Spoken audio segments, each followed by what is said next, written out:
सर्वप्रथम सगळ्यांना नमस्कार. मी राहुल कांबळे. मी कोल्हापूरचा रहिवासी आहे आणि अ, मी सध्या स्टुडंट आहे. म्हणजे स्पर्धा परीक्षांचा अभ्यास करतो आणि प्रयत्न करतो आहे कुठेतरी. मी हा व्हिडिओ बनवण्याचं कारण इतकंच आहे की सध्या देशभरामध्ये काही परिस्थिती फार चांगली आहे असं मला वाटत नाही. आणि माझ्यासारख्या इतर बऱ्याच लोकांनाही तसंच वाटतं की देशभरामध्ये परिस्थिती सध्या काही समाधानकारक किंवा शांतीपूर्वक आहे असं वाटत नाही. कारण गेल्या 3-4 वर्षातल्या घटना इतक्या वेदनादायक आणि एकूणच लोकशाही आणि भारतीय घटनात्मक व्यवस्थेवर प्रश्नचिन्ह उभ्या करणाऱ्या आहेत. म्हणजे लोकशाही आणि घटनात्मक प्रक्रियेवर प्रश्नचिन्ह म्हणजे जाणीवपूर्वक उभी केलेली असं मला म्हणायचं आहे. म्हणजे ते व्यवस्था अंतर्गत दोष असतील असं मला म्हणायचं नाही आहे. तर ते जाणीवपूर्वक उभे केलेले देशाची एकता, अखंडता, समता आणि बंधुता या मूल्यांवर, म्हणजे ज्या मूल्यांवर आधारित आज राज्यघटना उभी आहे, ज्या मूल्यांवर आधारित आज आपण एकमेकांशी सौहार्दानं वागतो, ती मूल्य कुठंतरी नष्ट करण्याचा वेढा काही समाजकंटकांनी उचलला की काय, अशा प्रकारची शंका यावी इतकी परिस्थिती सध्या बिघडलेली दिसून येते. म्हणजे अखलाक दादरीला मारणं असू दे किंवा पुण्याच्या त्या निरपराध इंजिनियरला मारणं असू दे किंवा गोहत्येच्या नावाखाली इतर काही ॲक्टिव्हिटीज केलेल्या असू दे, ज्या हिंसक पद्धतीनं राबवल्या गेल्या.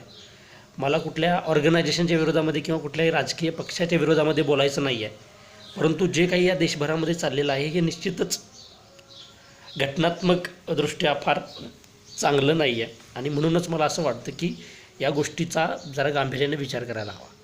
व्हॉट्सअप, फेसबुक ही अत्यंत वेगवान आणि मी असं म्हणतो की काहीतरी घडवणारी किंवा या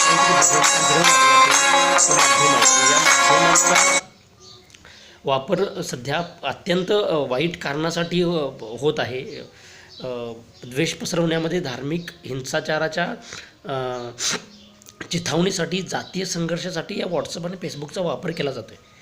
परवाच मी फेसबुकवर एक पोस्ट वाचत होतो, तर ती इतकी जातीवादी आणि धार्मिक विद्वेष पसरवणारी पोस्ट होती की मला असं वाटायला लागलं की आता 2 मिनटात पुढच्या जातीय दंगल किंवा धार्मिक हिंसाचार सुरू होतो की काय, अशा पद्धतीनं एवढी विषारी आणि विखारी ती पोस्ट होती. आणि त्याच्यामुळं मला असं वाटतं की व्हॉट्सअपवर सुद्धा आज वेगवेगळे मेसेज येतात. परवा डॉक्टर आंबेडकरांच्या पुतळ्याची विटंबना करणारी एक पोस्ट फिरत होती आणि ती पोस्ट बघितली की कुठल्याही पुरोगामी माणसाला राग येणार इतक्या त्या पोस्ट भडकाऊ असतात.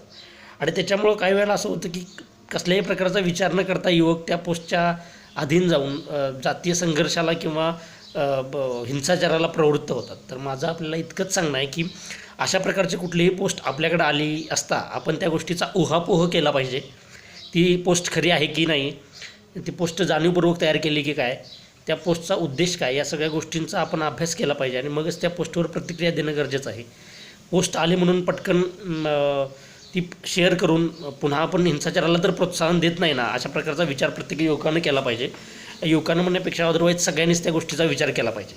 किंवा अशा प्रकारची जर महापुरुषांचा अपमान करणारी किंवा जाती विद्वेष पसरवणारी जर पोस्ट आपल्याकडे आली तर आपण पोलिसांच्या मदतीनं, सायबर क्राईमच्या काही व्यवस्था उपलब्ध असतील तर त्याच्या मदतीनं आपण त्या गोष्टी गुन्हेगारांना शासन करण्याच्या किंवा त्या याच्या पलीकडे आपण गेलं पाहिजे.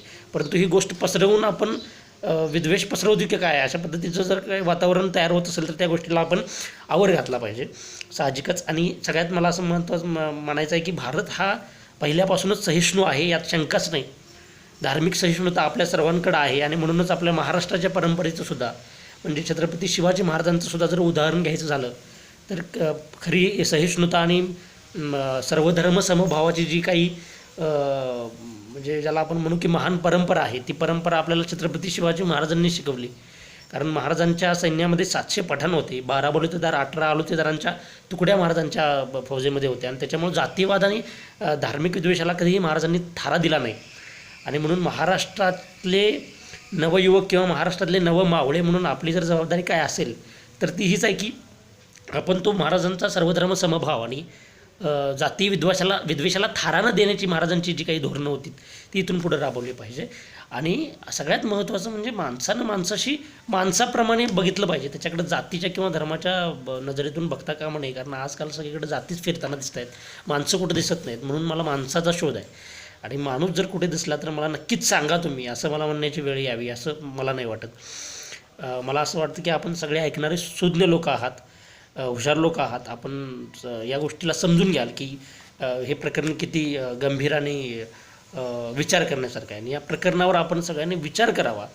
मला इतकंच म्हणायचं आहे की कुठल्याही पोस्टच्या अधीन जाऊन जाती विद्वेष आणि धार्मिक द्वेष आपण करू नये आणि तशा पद्धतीचं भारतीय घटनात्मक चौकटीला बाधणाऱ्या गोष्टी आपण टाळाव्यात अशी माझी इच्छा आहे. So let's begin making a new world for humanity, equality and fraternity. Thank you.